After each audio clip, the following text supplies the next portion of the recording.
I had to fire my whole staff for the second time. So I had 5 people working for me, and within 30 days, I fired all 5 of them. Performance issues, stealing, and I had 2 of those employees living in my properties. First 10 years, there were some successes, right? So the thing that I didn't do very well in the beginning was I didn't ask for help.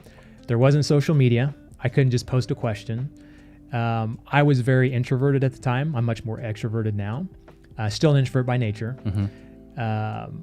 There just wasn't access to communities and things like masterminds, right? So when I did something, I thought if I asked for help, I was weak or I didn't know the hell what I was doing, right? I mean, it's the culture that we're raised in at that age. We discussed before the show, like you and I are the same age, right? Asking for help is not something that you were taught to do. Absolutely. Yeah. So I just made all the mistakes. I just put my head down and made all the mistakes. So about 10 years ago, maybe 8 years ago, I started finding masterminds and coaching and, some things that I did at a higher level that were support, right? And that's, I think, where I turned the corner. So 2011, I invested in my first high-level coach. It was someone who had a business that ran without him.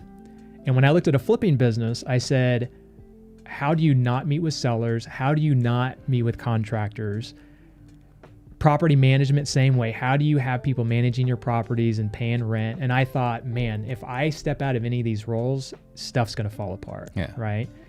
Complete opposite, right?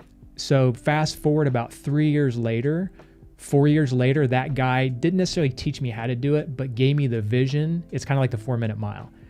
Once Roger Bannister ran the 4-minute mile, then you had all these other people doing it. So once I heard you could have a business like that, then it fast forwarded me to that vision of, okay, how can I create a business that doesn't need me anymore?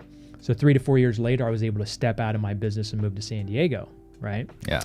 Go back to your question. I forgot what your question was. Well, we're talking about some of the early struggles, right? Because, obviously getting sued by a friend is a major one, but there must have been some other challenges along the way. Yeah. So what made me find coaching was, again, 2010, 2011, I had to fire my whole staff for the second time.